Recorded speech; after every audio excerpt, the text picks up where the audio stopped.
Hello everyone, welcome to Box Office Receipts. I'm your host Tyler Callahan, and we got a good amount of news in this episode. We have a close finish at the domestic box office. We have latest updates on films in development. Disney is starting their password crackdown on Disney+, and Sky has filed a lawsuit against Warner Brothers Discovery. So let's start with the domestic top 5.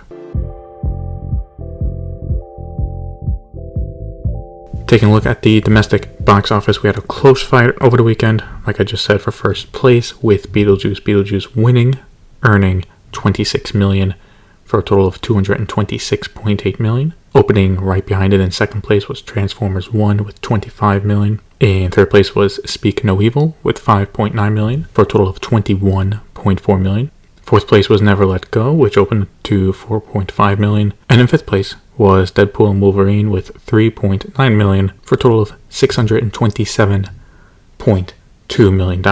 Also worth noting from Mubi, The Substance opened in sixth place with $3.1 million. This weekend marks the third weekend in a row that Beetlejuice has stayed in first place, something that Warner Brothers has likely been very happy about. As for Paramount, this was not a good start to Transformers 1, and even with an A cinema score and great reviews, it did not command strong crowds. Why? Well, I think it is a mix of marketing and just the animation style used, as it looks like it's more geared towards kids, but then when based on what people are saying, is that it is a movie everyone can enjoy. For it to be a success at the box office, it is going to need a fantastic run from here on out, and I don't think that's going to happen. Also, Speak No Evil had a good second weekend drop, only dropping 48%. In China, Stand By Me stayed in first place with another $5.4 million for a total of $29.4 million. In second place was Like a Rolling Stone with $3.7 million for a total of $11.2 million. Third place was The Wild Robot, which opened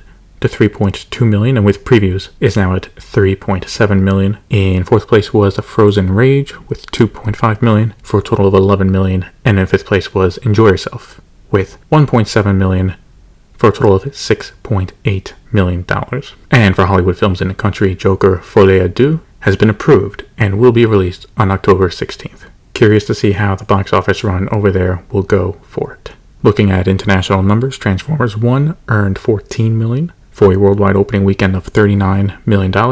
And yeah, this box office run is not looking good for this film. Ahead of its domestic release from DreamWorks Animation, The Wild Robot opened in a few markets, earning $6.9 million. Beetlejuice made another $17.2 million for a worldwide total of $329.7 million. Speak No Evil made $7.3 million for a worldwide total now of $42.4 million. It Ends With Us is at $334.8 million worldwide. Alien Romulus is now at $341.5 million worldwide.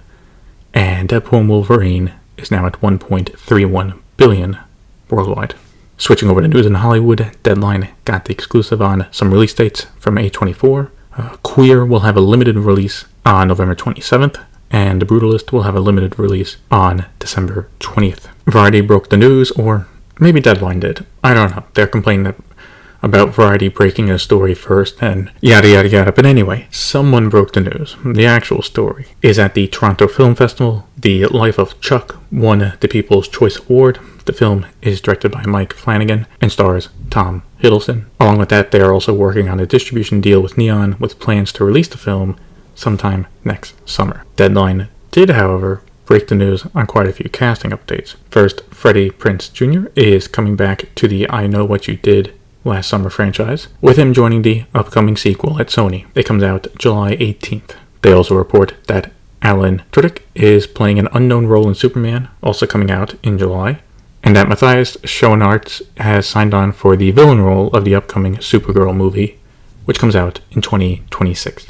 And they also reported a big casting update on Emerald Fennell's upcoming Wuthering Heights adaptation. It looks like Margot Robbie will be signing on to play Catherine Earnshaw, and Jacob Elordi will play Heathcliff. Along with that, Robbie's production company Lucky Chap will also be producing along with MRC, and filming will begin in 2025. For new films in development, The Hollywood Reporter broke the news that a new one over at DC Studio is in the works. Not much is known, but the film is focused on Batman villains Bane and Deathstroke, with Matthew Orton currently working on a script for it. Not sure what would be the point of focusing on both of them, but I'm curious. Paramount continued their layoffs as they worked toward cutting 15% of its U.S. staff. They did not say how many were let go this time, but did mention in the memo to employees that after today, 90% of the cuts will have been completed. Hopefully, everyone affected by layoffs land on their feet as soon as possible. Disney also did their own layoffs, with around 300 employees being let go across multiple departments, including legal, finance, and human resources. Again, hopefully all those affected will be able to land on their feet as soon as possible. Sadly, there were some deaths this week.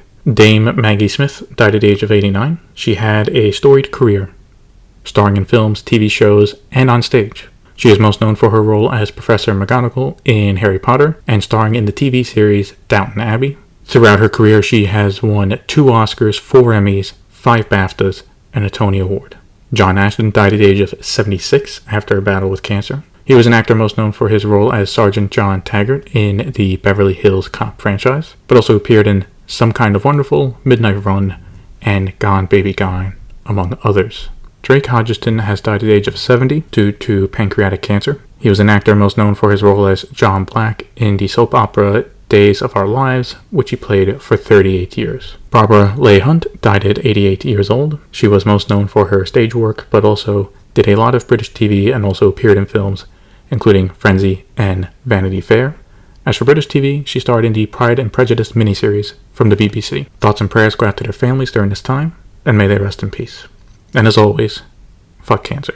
And Brett Favre recently announced during a congressional hearing that he had recently been diagnosed with Parkinson's disease.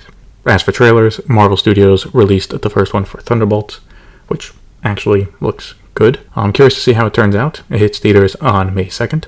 Lionsgate released the first trailer for Ballerina, the John Wick spin-off starring Ana de Armas. It comes out June 6th. Paramount released a new trailer for Gladiator 2. I say it still looks good, and I'm looking forward to it. It comes out November 22nd. And for Warner Brothers, we got the first trailer for the upcoming horror movie, directed by Ryan Coogler and starring Michael B. Jordan. Along with that, we got a title as well, with it being called Sinners. It comes out March 7th. We start off VOD Premium with Disney, where they have started to do their own password crackdown.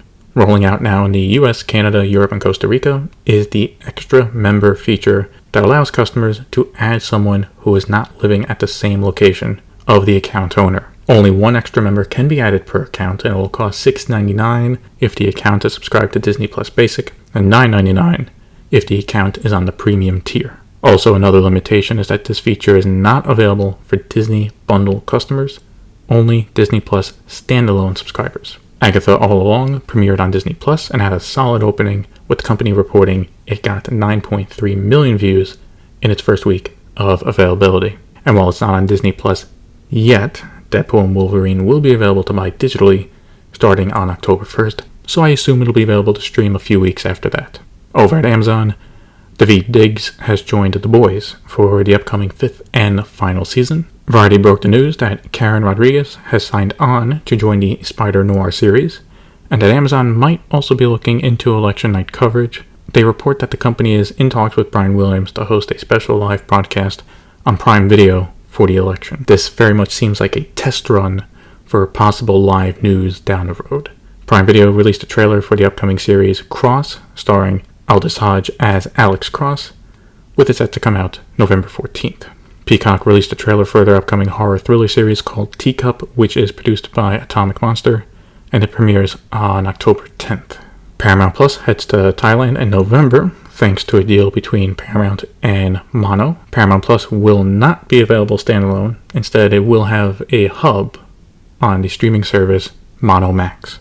At Apple TV Plus, Michelle Pfeiffer is set to join the upcoming series Margot's Got Money Troubles, which also includes Ellie Fanning and Nicole Kidman. The series is an adaptation of a novel of the same name, written by Rufi Thrope. In an exclusive from Variety, they report that A24 is working on a new series, which will be an adaptation of Things Fall Apart, written by Chinua Achebe. Not much is known right now other than Idris Elba will star in it and executive produce. We got the Nielsen Top 10 for the week of August 26th to September 1st. On the overall top 10 list, Prison Break came in first place with 1.18 billion minutes watched. The Rings of Power came in second place with 1 billion minutes as its second season debuted, and in third place was Family Guy, also with 1 billion minutes. Not sure why that shot up to the charts, but okay. We got a new streaming service, and it's from Al Jazeera, called Al Jazeera 360. It includes both streaming and on-demand content, including news programs and documentaries. It is free right now and only available in Arabic, but they mentioned that there are plans for a launch for an English-speaking audience with curated content toward the end of 2025. In France, M6 Plus has signed a deal with Pluto TV. M6 Plus is the recently launched free ad-supported streaming service from the French TV network M6. So you can tell because of the plus at the end of it. Anyway, as for the deal, what it means is there will be a Pluto TV hub on M6 Plus with access to 12 Pluto TV channels. As for Pluto TV customers, there will now be M6 channels with 6 of them being added. Switching over to Netflix, we got the top 10 for the week of September 16th to the 22nd. For English films, Uglies came in first place with 26.8 million views. In second place was Rebel Ridge with 16.7 million views. And in third place was Gifted with 9.9 million views. For English TV shows, Monsters, the Lyle and Eric Menendez story debuted in first place with 12.3 million views. In second place was The Perfect Couple, came in second place with 10.4 million views. And in third place was the 4th season of Emily in Paris with 9.2 million views. We got an update on the Baby Reindeer defamation lawsuit, with the judge ruling that the show did not live up to its claim of being a true story. This means the lawsuit is allowed to move forward, and I gotta be honest, I still don't know why they didn't just say it's based on a true story instead of saying this is a true story. Would have saved them a lot of headache, but I don't know. Netflix has signed a first look deal with Hitoshi One to produce and distribute his work over the next 5 years.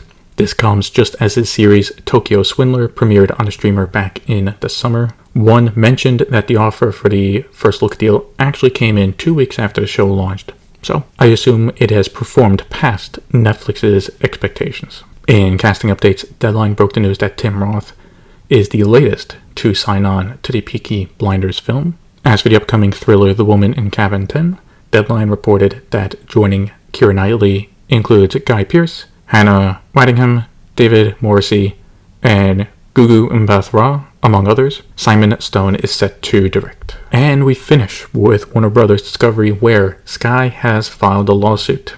This comes as they claim that the company refused to partner with them to produce the upcoming Harry Potter series.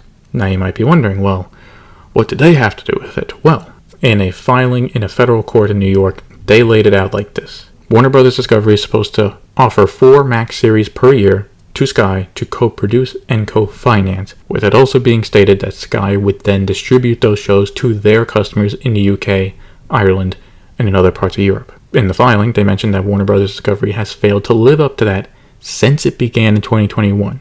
So, basically, losing out on Harry Potter was the final straw. It is not the first time they alleged this happened. The claim that Warner Brothers Discovery is doing this so that Harry Potter can be their main series to focus on as they continue to roll out Max, and they stand to lose hundreds of millions of dollars. A Warner Brothers Discovery spokesperson had this to say on the matter. Quote, "We know HBO branded shows are critical to Sky, as evidenced by their desire for over a year to find a way to renew our agreements, and this lawsuit makes it clear that Sky is deeply concerned about the viability of its business were it to lose our award-winning content. WBD will vigorously defend itself from this unfounded lawsuit as we move forward undeterred with plans to launch Max, including the new HBO Harry Potter series, in the UK and other European markets in 2026. End quote. So, a few things. First, this seems like this has some merit, because off the top of my head, I can't think of a Max and Sky produced show,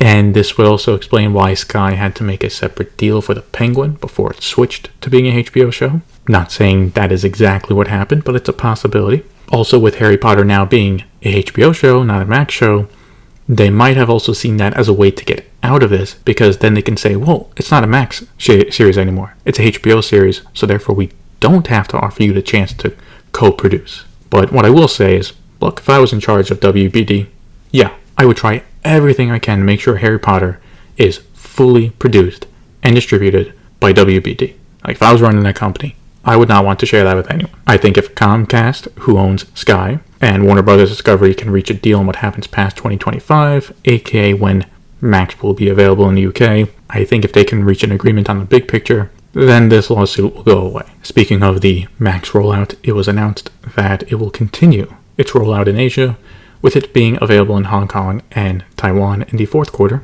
and it will launch in Australia in the first half of 2025. We got some numbers for the Penguins debut. In the US, HBO reported that the premiere episode got 5.3 million viewers. This is across both HBO cable channel and Max, and while not given an exact number for global viewers, it was also mentioned for Max that the show had the biggest 4-day audience for a new series in every region since The Last of Us. So that is a solid start to the show. Let's see if it can keep it up. Deadline broke the news on a casting update, and that is Kyle Chandler is in talks to star in the Lanterns show as Hal Jordan. I'm a fan of Chandler, so I think he'd be a great pick if he signs on. And Variety broke the news on a possible new comedy series at HBO with Bill Hader and Duffy Bordereau working together on a script for a new comedy pilot. Finally, HBO released the first trailer for the upcoming second season of The Last of Us, and as someone who has played The Last of Us Part 2, it looks fantastic. It'll come out sometime in 2025. And that's it for this episode of Box Office Receipts. If you want to follow me on Blue Sky, Threads, or Instagram, links to those are in the show notes. Thank you for listening, and see you next time.